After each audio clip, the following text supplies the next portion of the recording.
gotta say, the colors look really great.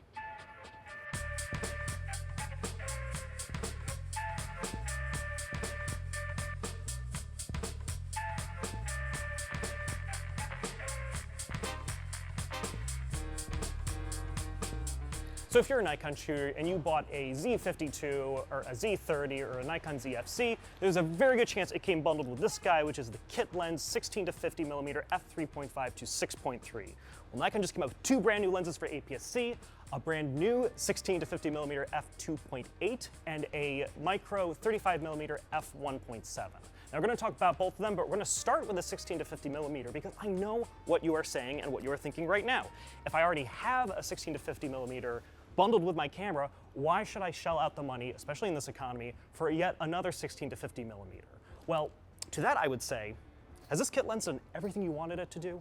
Because, look, kit lenses are the most boring lens in the universe. They're designed to be that perfectly functional, flexible lens that gets the job done. But when you get to something like this, which has a 2.8 aperture throughout its focal range, it adds a ton of flexibility and new options that you can get out of your lens.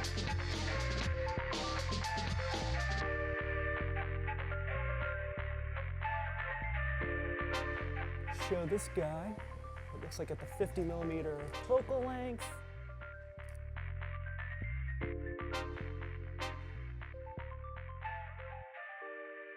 All right, so we just did a portrait shoot with our very own Maria from B&H, and we mostly were just trying to showcase what the difference is between the kit 16 to 50 millimeter that comes with a lot of these cameras, and then the new 16 to 50 millimeter f2.8.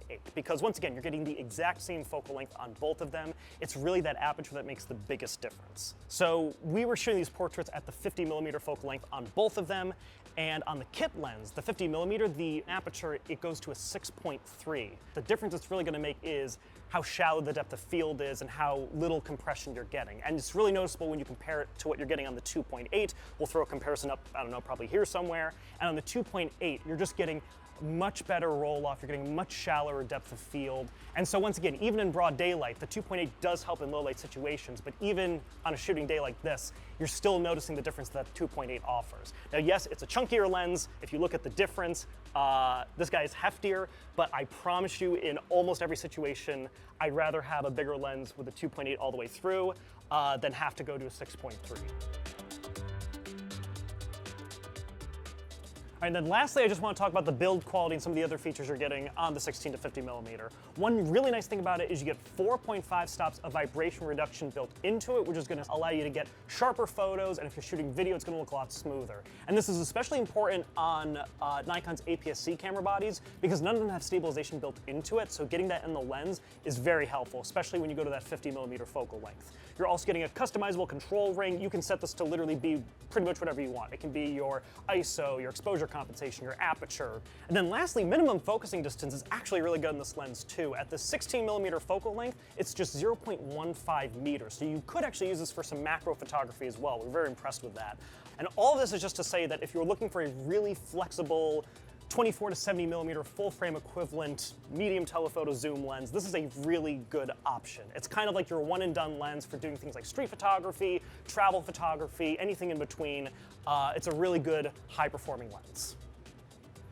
And for all of you hybrid shooters or video shooters out there, the lens is also helpful too for two reasons. Number one, those 4.5 stops of vibration reduction means you can shoot handheld really easily.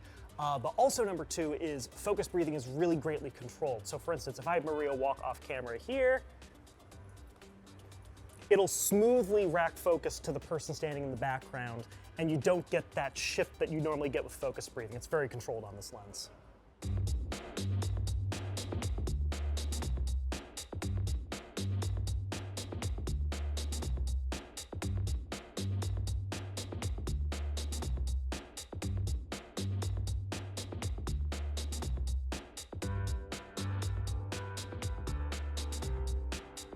But Nikon also came out with another lens, and I will say its name correctly all in the first take. This guy is the NIKKOR Z DX MC 35mm f1.7 micro lens. And this guy's a very welcome addition to the APS-C lineup because it's a 50mm full frame equivalent, and up until now, for APS-C Nikon camera bodies, we haven't had that, and now we do for their mirrorless bodies. There was an f-mount 1.8 way back in the day, but now we have it for this mount, and also that 1.7 allows a little bit more light. Now 50mm is a really great focal length, especially for street photography, hence why we are here on the street, surrounded by people, so we can also do lots of really good portraits.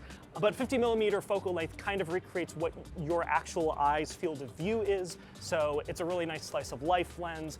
It's excellent for travel photography, street photography, run and gun stuff, things like that. What's also nice is that it's a macro lens, which means that you can use it for macro photography and get very close to your subject. You can get up to 0.16 meters close, and when you combine that with the 50mm equivalent focal length with these very, very fast f1.7 maximum aperture, you can get things like very, very shallow depth of field. We were doing some tests with flowers, and we even tried to photograph some bees, and we were able to get a really, really shallow depth of field and some really sharp focus on that as well. Same thing with, like, it'd be great for product photography, really any sort of macro photography. But now regarding the physical lens itself, Nikon keeps it very straightforward. You simply have a control ring here. It's internally focusing as well, so it keeps the size pretty compact. And it's very lightweight. It weighs only 330 grams. So if you are looking for, once again, a street photography lens, just a nice casual travel lens, this is a really great option to have. It really kind of threads a lot of needles.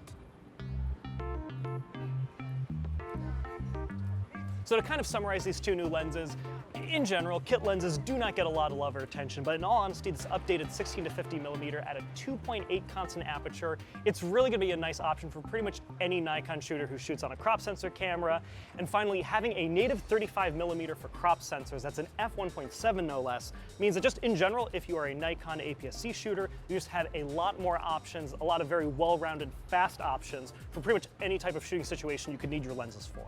But I'm curious what you guys think of these guys. Do you see yourself getting the 16 to 50 or the 35mm for APS-C? Let us know in the comments below. Seriously, we do read them. I'm Nick with B&H. Stay creative.